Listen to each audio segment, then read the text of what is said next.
and physiology, and today's video will cover whole of that. Okay, so we'll start with it. आज हम इस video में क्या क्या पढ़ने वाले हैं, जो भी एनाटॉमी और फिजियोलॉजी के अंदर वेरियस टर्म्स, जो भी इंपॉर्टेंट टर्म्स है जो यूज होती हैं, उनकी डेफिनेशन के बारे में आज हम बात करेंगे. सो फर्स्ट हमारे पास आता है एनाटमी.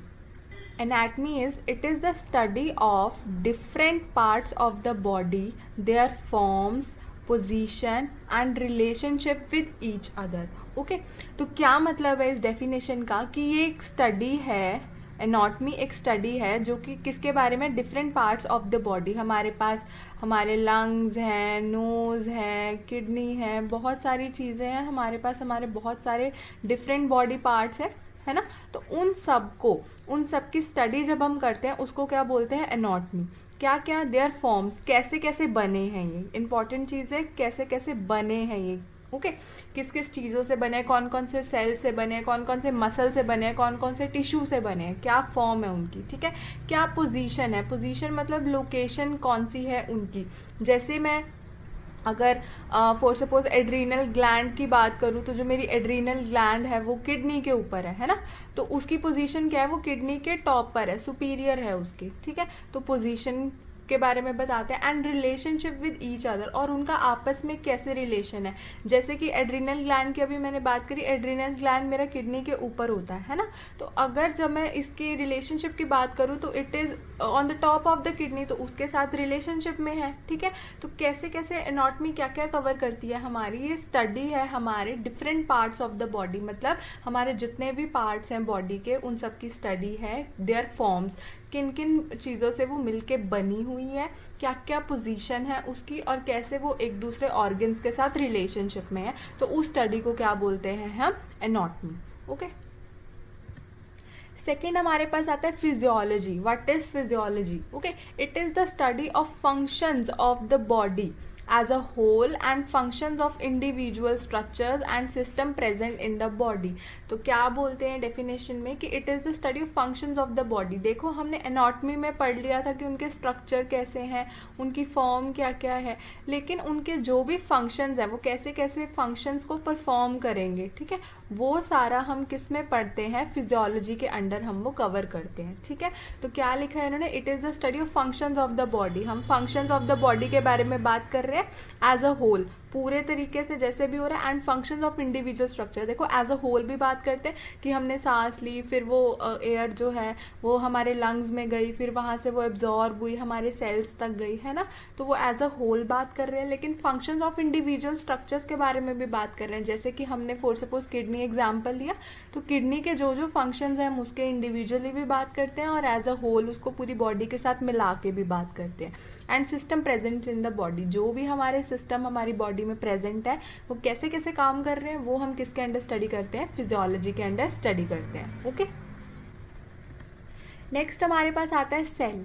तो what is cell? Basically cell is the smallest basic living structural and functional unit of the body. सबसे छोटा होता है हमारी बॉडी में, स्मॉलेस्ट होता है सेल.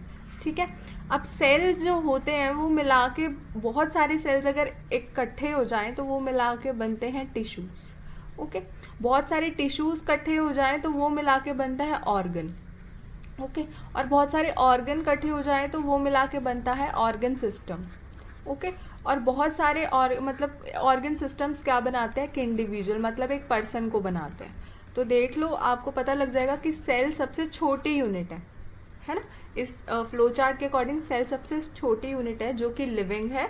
ठीक है, लिखा है डेफिनेशन में कि सेल स्मॉलेस्ट बेसिक यूनिट है, लिविंग है. ठीक है, स्ट्रक्चरल एंड फंक्शनल यूनिट है, स्ट्रक्चर में भी और फंक्शनल यूनिट में भी सबसे छोटी यूनिट है जो कि सेल है.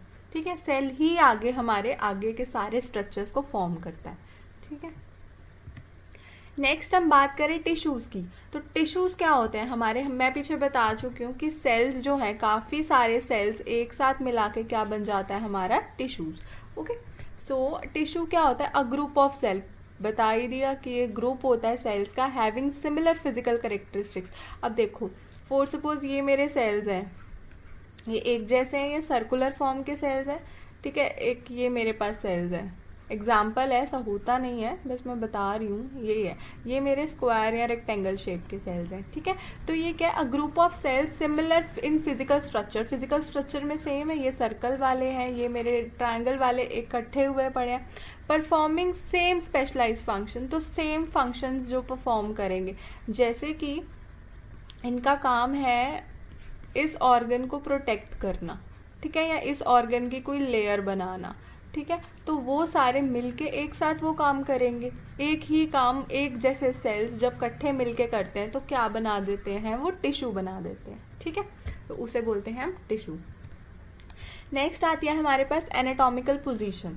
एनाटॉमिकल पोजीशन की बात करें तो this is the upright position, upright position of the body, मतलब कि पर्सन खड़ा है। देख रहे हो आप डायग्राम में, आपको क्लियरली दिख रहा होगा पर्सन खड़ा है ना, with the head facing forward. जो इसका हेड है वो क्या कर रहा है, फॉरवर्ड फेस कर रहा है ना, वो सामने की तरफ देख रहा है, वो नीचे तो नहीं झुका हुआ, ओके, फॉरवर्ड फेस कर रहा है। The arms at the sides, जो आर्म है वो इसकी साइड पर ही है, इसने बीच में अपने पेट पे नहीं रखी, अपने चेस्ट पे नहीं रखी है ना, तो जो उसकी आर्म्स है वो साइड पर है। With palms of the hand facing forward, जो इसके पाम्स है, ये रे पाम्स इसके हैंड के, ये इसके फ्रंट फेस कर रहे हैं, जहां इसका मुंह फेस कर रहा है वहीं इसके वो जो पाम्स हैं वो फेस कर रहे हैं, ठीक है।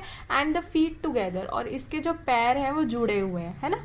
तो इसको हम क्या बोलते हैं, एनाटॉमिकल पोजीशन। क्या, जिसमें जो पर्सन है वो स्ट्रेट फॉरवर्ड खड़ा है, आर्म्स उसके साइड पर है, उसका हेड फ्रंट फेसिंग है, और जो पाम्स है वो भी फ्रंट फेसिंग है, ओके, और जो फीट है वो टुगेदर है। तो इसको हम बोलते हैं क्या, एनाटॉमिकल पोजीशन। नेक्स्ट हम बात करते हैं प्रॉक्सिमल एंड और डिस्टल एंड के बारे में, ओके। प्रॉक्सिमल एंड क्या होता है, it means the part of the structure nearest to given point. देखो, आपको मैं एक लर्न करने का तरीका बताती हूँ इसको। अगर आपको डिस्टल और प्रॉक्सिमल में फर्क नहीं पता चला तो डिस्टल से याद रखना डिस्टेंस, डिस्टल से याद रखना डिस्टेंस, दैट मीन डिस्टेंस है तो दूर होगा। प्रॉक्सिमल हो गया पास, तो ये क्या होता है, नियरेस्ट पॉइंट। जैसे कि अगर मैं बात करूं, मैं अगर हेड से देख रही हूँ, ठीक है, अगर मैं हेड से देख रही हूँ, ये डायग्राम में देखो, अगर मैं हेड से या नेक से उनको देख रही हूँ, तो यहाँ क्या प्रॉक्सिमल एंड कौन सा हुआ, जो जो इसके पास है, लाइक शोल्डर इसके पास है या आर्म इसके पास है। जैसे जैसे मैं दूर चली जाऊंगी, जैसे जैसे मैं दूर चली गई, जैसे ये मेरा हैंड हो गया, ठीक है, ये मेरा हेड के रीजन से बहुत दूर है, तो ये मेरा डिस्टल स्ट्रक्चर हो गया, ये फार अवे है, ठीक है। डिस्टल में क्या लिखा है, it means the part of the structure away from a given point. मैंने कोई भी पॉइंट लिया, उससे अगर मेरा स्ट्रक्चर दूर पड़ रहा है तो वो मेरा डिस्टल एंड हुआ, ठीक है, और अगर वो स्ट्रक्चर मेरे पास पड़ रहा है तो वो मेरा प्रॉक्सिमल एंड हुआ। एग्जाम्पल मैंने आपको बता दिया, आप ऐसे याद रख सकते हो। डिस्टल को याद रखो डिस्टेंस, दैट मीन्स वो थोड़ा दूर है, और प्रॉक्सिमल मतलब पास, nearest to a given point, okay. Next हमारे पास आता है मीडियन, मीडियन या एक्सियल, ठीक है। ये एक लाइन, इमेजिनरी लाइन है, कोई ड्रॉ नहीं हुई हुई, आपको खुद इमेजिन करनी है ये। Median, medial and axial. Basically the structure situated actually on the axis is known as median. क्या होता है, ये लाइन देख रहे हो आप, ये बिल्कुल सेंटर ग्रीन लाइन है, इसको हम क्या बोलते हैं, मीडियन, या फिर हम एक्सिस बोलते हैं इसको। तो जो जो स्ट्रक्चर हमारे एक्सिस पे प्रेजेंट है उनको हम क्या बोलते हैं, मीडियन बोलते हैं। इमेजिनरी लाइन है, आपको बॉडी में ड्रॉ हुई नहीं दिखती, ये हमने सिर्फ स्ट्रक्चर्स को उनकी पोजीशन बताने के लिए हमने उनको डिवाइड कर रखा है, ठीक है। तो ये क्या है, जो भी हमारा स्ट्रक्चर हमारा पूरा एक्सिस पर है, ये हमारी एक्सिस है ग्रीन लाइन वाली, तो इसको हम बोलते हैं मीडियन। सेकेंड हमारे पास आता है लॉन्गिट्यूडनल। अ लाइन अलोंग और parallel to the axis is known as longitudinal. यहां पर आएगा लॉन्गिट्यूडनल, ओके। सो क्या होता है, लाइन अलोंग मतलब उसके बिल्कुल, जो एक्सिस की लाइन जा रही थी उसके बिल्कुल साथ, जैसे ये मेरा बॉडी स्ट्रक्चर था, for suppose this is the body structure, इसके सेंटर में एक्सिस की लाइन जा रही है ना, तो इसके पैरेलल ही कोई लाइन जा रही होगी, उसके पैरेलल बिल्कुल लाइन जा रही होगी, ठीक है। तो उसको हम क्या बोलते हैं, लॉन्गिट्यूडनल, उसको बोलते हैं हम लॉन्गिट्यूडनल, ओके। नेक्स्ट हमारे पास आता है लेटरल। लेटरल में क्या होता है, it means the position present at the side of the axis, मतलब हमारे हाथ जो होते हैं वो लेटरली प्रेजेंट होते हैं। आप इसमें देख लो, ये जो हमारे हाथ है ये लेटरल है, ये साइड पर है, ठीक है। तो उनको हम क्या बोलते हैं, it means the position present at the side of the axis. जो एक्सिस थी हमारी सेंटर लाइन है, उसके जो साइड पे स्ट्रक्चर्स प्रेजेंट है उनको हम क्या बोलते हैं, लेटरल, ओके। अब हमारे पास आता है ट्रांसवर्स। तो ट्रांसवर्स क्या होता है हमारे पास, a line across at a right angle to the axis in a transverse. Right angle होता है 90 डिग्री का, ठीक है। तो ये हमारी एक्सिस की लाइन थी ना, ये बिल्कुल सेंटर से एक्सिस की लाइन जा रही थी, ठीक है। तो इसके 90 डिग्री पे यही लाइन होगी, तो ये हमारा कौन सा प्लेन हुआ, ट्रांसवर्स प्लेन हुआ, ठीक है। तो a line across at a right angle to the axis, axis के राइट एंगल पे जो लाइन जा रही है उसको हम क्या बोलते हैं, ट्रांसवर्स। नेक्स्ट हमारे पास आता है सुपीरियर एंड इन्फीरियर। सुपीरियर क्या होता है, it is the upper end of the body, मतलब जैसे कि ये हमारा हेड है तो ये सुपीरियर हो गया, ठीक है। एंड इन्फीरियर हो गया, it is the lower end of the body, that means ये बिलो हो गया। जैसे कि मैं अगर किडनी की बात करूं तो किडनी के ऊपर जो थे वो मैंने पीछे भी बताया था, वो थे एड्रीनल ग्लैंड्स, वो उसके ऊपर थे, है ना। तो वो क्या हुए, ये किडनी के सुपीरियर हुए क्योंकि ये ऊपर है, ठीक है। It is the upper end of the body, okay. And अगर नीचे की बात करें तो नीचे इसके यूरेटर वगैरह आ जाते हैं, ठीक है। तो यूरेटर इसके क्या हो गया, इन्फीरियर हो गया। तो क्या चीज हो गई, जो चीज किसी रिस्पेक्ट में किसी के ऊपर आती है उसको हम बोलते हैं कि वो सुपीरियर प्रेजेंट है, और इन्फीरियर की बात करें तो वो नीचे। जैसे कहीं भी जॉब वगैरह लगती है तो जो आपसे हायर पोस्ट पे है उसको बोलते हैं सुपीरियर्स, और जो आपसे नीचे पोस्ट पे है उनको बोलते हैं इन्फीरियर्स, ओके। तो आप उससे रिलेट कर सकते हो इनको। नेक्स्ट हमारे पास आता है ventral anterior and dorsal posterior, okay. तो वेंट्रल एंटीरियर क्या होता है, it is the aspect of the body which faces the viewer, okay. And dorsal posterior क्या होता है, it is the surface of the body at the back side. अब क्या होता है वेंट्रल एंटीरियर, एंटीरियर मतलब होता है सामने, मतलब फ्रंट, ओके। तो इन्होंने क्या लिखा है, it is the aspect of the body, ये वो एस्पेक्ट है बॉडी का विच फेसेस व्यूअर, जो मतलब जैसे मैं किसी पर्सन को देख रही हूँ सामने से, तो ये वाला उसका ये वाला पार्ट देखूंगी मैं, आगे वाला जब मैं उससे बात वगैरह करूंगी तो मैं जो उसको फेस कर रही हूँ तो वो वाला पार्ट उसका इंटीरियर हो गया, और जो पीछे का पार्ट है उसका बैक साइड वाला वो हो गया उसका पोस्टीरियर पार्ट। तो ये था हमारा इंटीरियर, इंटीरियर मतलब फ्रंट एंड पोस्टीरियर मतलब हो गया बैक।